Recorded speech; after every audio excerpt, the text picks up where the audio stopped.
반갑습니다. 한바닥 한국사입니다. 오늘 한바닥에 정리할 내용은 18강 고려 사회의 동요와 무신정권에 대해서 한바닥에 정리해 보도록 하겠습니다. 미래인 교과서를 기준으로 했을 경우에 41쪽 아래쪽 부분부터 해서 지금 보시면 42쪽, 43쪽 그리고 44쪽 농민과 천민의 분기까지 이어지는 그런 부분이 되겠습니다. 제목에 보시면 고려 사회의 동요라고 되어 있는데, 이 고려 사회의 동요는 고려시대 때의 문벌 사회의 동요로 인해서 문벌 귀족 사회가 무너지게 되고 무신 정권이 수립되게 된 과정에 대해서 오늘 한바닥에 정리해 보게 될 건데, 이를 위해서는 문벌 귀족 사회가 어떻게 성립되어지고 다시 무신 정권기, 즉 무신 집권기가 어떻게 이어지는지에 대해서 살펴보도록 하겠습니다.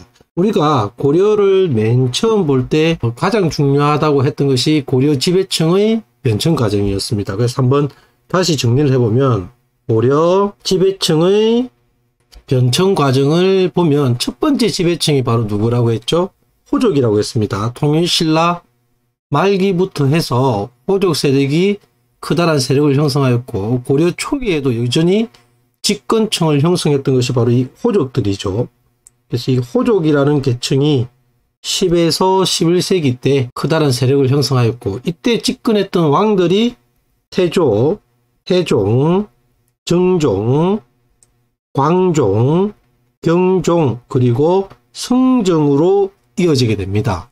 이때 체크해야 될 분들이 태조, 광종, 성종인데, 특히 광종의 업적과 관련해서는 세부적으로 체크를 해두시고, 이 시기 때 국가 기틀이 마련됩니다. 국가 기틀이 확립되어져 가는 과정을 각 왕들의 업적을 통해서 살펴보았고, 또한 이때 통치 체제도 정비되게 됩니다. 특히 성종 때 많은 제도들이 최성로의 시무 28조를 바탕으로 해서 성립되게 되는데, 이 호족이라는 계층이 과거라든지 특히 음서 등을 통해서 특정 집안이 많은 권력을 독점하게 됩니다. 이러한 권력을 독점하면서 형성된 호족이라든지 육두품 출신의 형성된 가문을 우리는 뭐라 부르냐면 문벌귀족이라고 부릅니다. 언제 때 형성되기 시작했냐면 이 성종 때부터 이 문벌귀족이라는 계층이 형성되게 되고,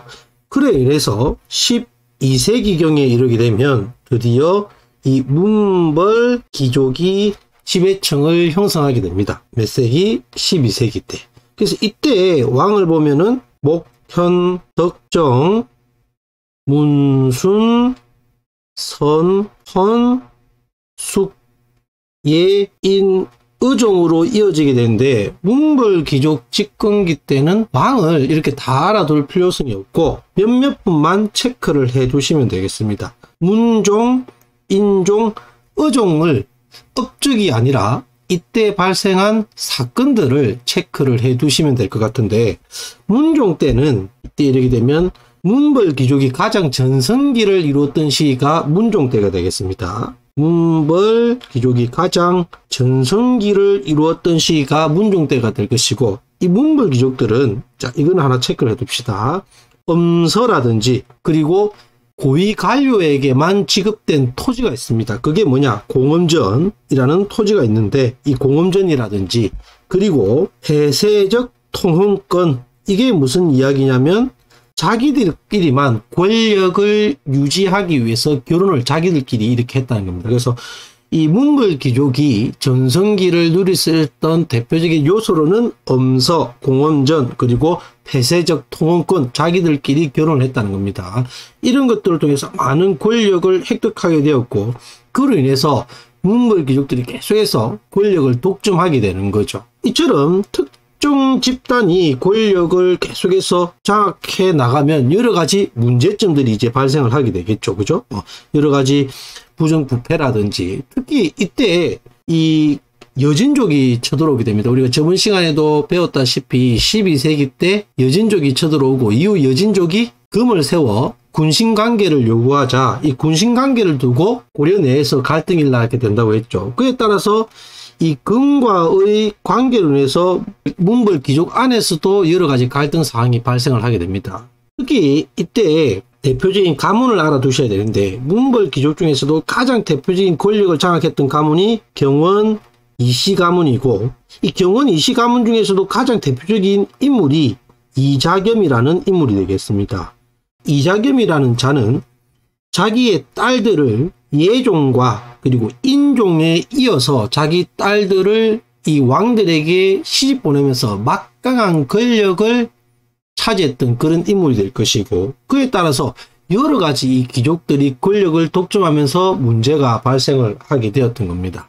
이처럼 인종이, 즉 이자겸이 막강한 권력을 장악하게 되자 인종이 드디어 이 이자겸을 제거하려고 합니다. 이 사실을 눈치챈 이자겸이 드디어 난을 일으키게 되니 이게 바로 이자겸의 난이라는 겁니다. 이자겸의 난이 어떤 건지를 알 필요는 없습니다. 즉 문벌 귀족 사회로 인해서 발생했던 첫 번째 사건이 바로 이자겸의 난이라는 사건이 일어났다. 1126년에 일어났으나 그의 오른팔이었던 척준경의 배신으로 인해서 끝내 실패로 돌아갔다 정도만 알아두시면 되겠습니다. 그래서 이 인종 때 문벌 귀족의 문제점으로 인해서 발생했던 대표적인 사건이 이자겸의 난이란 것이 있다, 이렇게만 알아두시면 될 것 같습니다. 책에서도 그 정도의 내용만 있으니 읽어보시면 될 것 같고, 이후 인종이 드디어 이자겸을 제거하고 나서 여러 가지 개혁 정책을 펼치게 되는 거죠. 그에 따라서 이 새롭게 등용한 인물이 바로 묘청이라는 인물이고, 참고로 성녀입니다. 이 묘청이 개혁을 추진하기 위해서 벌였던 운동이 서경천도 운동을 벌이게 됩니다. 수도를 옮기려고 했던 거죠. 원래 고려의 수도가 개경이었는데 여기에서 어디로? 서경으로 이렇게 옮기려고 했던 그런 운동입니다. 그러자 기존에 개경을 중심으로 해서 권력을 잡고 있던 문벌 귀족들이 반발하게 되고, 그 대표적인 인물이 바로 김부식이라는 인물이 되겠는데, 이에 따라서 이 김부식을 중심으로 해서 이 서경천도 운동을 반대하는 개경파라는 세력이 형성되게 되고, 역시 개경파의 반대해서 수도를 옮기려고 하는 서경파라는 세력이 이제 형성되어서 대립하게 됩니다. 대표적인 개경파를 이끌었던 인물은 김부식이 대표적인 인물이고, 서경파 같은 경우에는 대표적으로 묘청이라든지 그리고 정지상이라는 인물이 되겠습니다. 사상적 기반은 개경파 같은 경우에는 유교가 이들의 대표적인 사상적 기반이 되게 되고, 서경파 같은 경우는 조금 전에도 이야기했다시피 묘청 자체가 성녀라고 했죠. 불교와 그리고 풍수 지리설을 사상적 기반으로 하게 됩니다. 개경파가 주장했던 대표적인 내용은 금나라를 사대하는 외교를 갖다 해야 되겠다. 금을 사대하자. 이에 비해서 서경파 같은 경우에는 금나라를 정벌하자, 이를 주장하고, 또한 역사 인식 같은 경우에는 개경파 같은 경우에는 신라 개성의식을 가지고 있었던 세력, 이에 비해서 이 서경파 같은 경우에는 고구려 개성의식을 가지고 있던 그러한 세력이 되겠습니다. 그에 따라서 이 개경파와 서경파가 갈등을 하게 되지만 끝내 개경파가 승리를 하게 되자 이 서경파 세력들이 드디어 바로 난을 일으키게 되는데, 그게 묘청의 난이 되겠습니다. 역시 이 운동도 끝내는 실패로 끝나고 맙니다. 개경파 김부식과 광군에 의해서 끝내 진압되게 되고 실패로 돌아가게 됐더라. 여기서도 역시 체크해야 될 거 무엇이냐? 인종 시기 때 문벌 귀족의 문제점으로 인해서 이자겸의 난과 묘청의 서경천도 운동이 일어났고, 끝내 이 서경천도 운동이 받아들이지 않자 묘청의 난으로 끝내 일어나게 되는데, 이것이 실패하였다, 이렇게 체크를 해두시면 될 건데, 이 개경파와 서경파의 내용은 조금 비교해서 살펴보시는 것이 좋겠습니다. 어쨌든 결과론적으로 이자겸의 난과 서경천도 운동, 즉 묘청의 난이 발생을 하였지만 다시금 문벌 귀족들이 계속해서 권력을 독점하고 있는 그런 상황입니다. 지금 교과서 43쪽으로 넘어가고 있겠죠. 그러던 중에 이제 누가 왕에 오르게 되냐면, 지금 보다시피 의종이 이제 왕에 오르게 되는데, 이때 어떤 사건이 발생을 하게 되냐면 바로 1170년에 무신 정변이 발발을 하게 됩니다. 무신에 대한 차별 대우가 계속해서 쌓여서 드디어 발생을 하게 된 겁니다. 그래서 세 번째 집권 세력이 이제 무신이 되겠죠. 그래서 이제 무신 집권기로 넘어가게 됩니다. 대략적으로 13세기가 되고 이때 왕은 명신, 이강고, 원종으로 이어지게 될 텐데 이때는 왕을 전혀 알 필요는 없습니다. 실제 권력을 잡았던 것이 바로 이 무신이 되니까 이때 권력을 잡은 무신들을 보면 첫 번째 이방, 그리고 곧 누가 권력을 잡게 되냐면 정중부, 그리고 그 다음에 용대성, 이후에 이의민, 그리고 밑으로 적겠습니다. 그 다음이 최충은, 그리고 최우, 최항, 그리고 최이, 여기 정도까지만 여러분들 알아두시면 될 것 같은데 이 이후에는 김준, 임년, 임유무 이런 식으로 이어지게 되는데 이 최씨 집권기를 조금 잘 체크를 해두도록 합시다. 이 앞의 시기는 상당히 서로 간의 권력을 잡기 위해서 혼란했던 시기가 되겠습니다. 그래서 이때 여러분들은 이 순서와 함께 무엇을 체크해 두시면 되냐면 바로 이 무신들이 어떤 기구를 통해서 권력을 유지해 나갔는가 이거를 조금 체크를 해 두실 필요성이 있는데 초기 이방 시기부터 이민 시기까지는 중방이라는 기구를 통해서 권력을 유지해 나갑니다. 이 중방은 원래 무신 회의기구입니다. 이것이 이 초기 때는 최고 권력 기구로 이렇게 유지가 됩니다. 상당히 혼란스러웠던 시기고 경대성 때 계속해서 서로를 죽이면서 권력을 잡으면서 이 경대성 때 도방이라는 기구를 만들어서 사변기구입니다. 자기의 신변을 보호하는 그런 기구도 만들었다 이렇게 알아두시면 될 것이고 이 무신 집권기가 안정을 찾은 것이 바로 이 최씨들이 집권을 하면서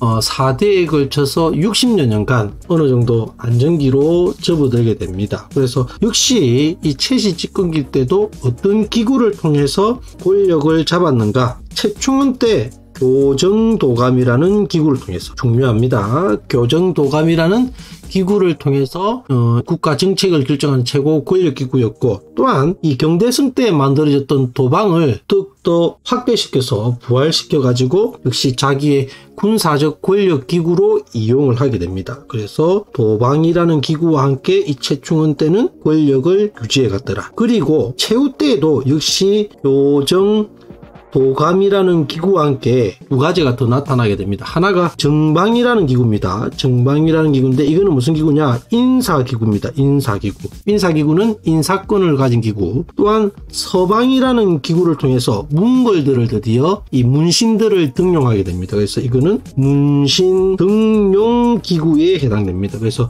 이러한 기구들을 통해서 권력을 유지했지만 나중에 몽골의 침입으로 인해서 이 무신들이 권력을 놓게 되는 그러한 사건이 되겠습니다. 그러면 마지막으로 이 무신 집권기 때의 이 사람들이 정치를 잘했느냐 마지막으로 살펴보도록 합시다. 여기 좁으니까 이쪽으로 넘어가겠습니다. 자, 여기 이렇게 넘어가서 살펴보도록 하겠습니다. 언제 때가 되겠다? 무신 집권기 때의 여러가지 정치적 상황 그리고 사회적 상황에 대해서 살펴보도록 하겠습니다. 보시면은 이때 교과서로는 44쪽에 해당되는 내용이죠. 이 무신들이 정치를 잘했느냐 그러지 못합니다. 여러가지 자기들 권력 유지 그리고 자기들의 재산을 불리는 데만 집중하게 되어서 이때 여러가지 농민 그리고 반무신난 신분해방운동 다양한 이러한 운동이 일어나게 됩니다. 반무신난도 발생을 하게 되고 농민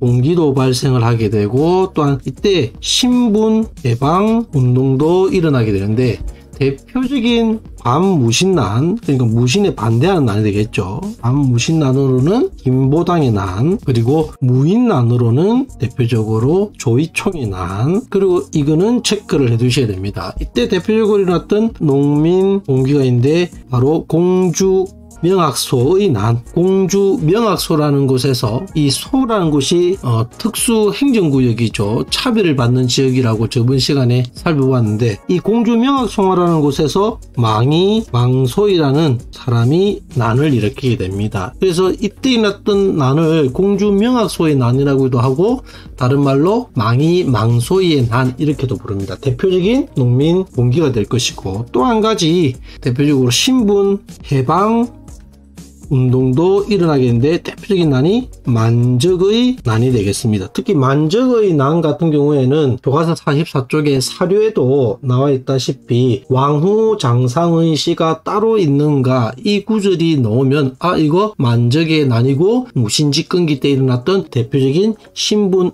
해방 운동이구나 이렇게 알아두시면 되겠습니다. 그래서 오늘은 어떤 것들을 배웠느냐, 문벌귀족이 집권하고 나서 여러 가지 문벌귀족의 문제점으로 인해서 발생했던 사건들, 그리고 이 문벌귀족이 계속해서 집권하면서 바로 이 무신정변이 일어났다. 그래서 무신집권기 때의 대표적으로 권력기구들, 그리고 무신집권기 때의 정치적인 사항으로 이러한 반무신난이라든지 농민봉기, 신분해방운동이 일어났더라 정도 잘 체크를 해 두시면 될 것 같습니다. 다들 수고하셨습니다.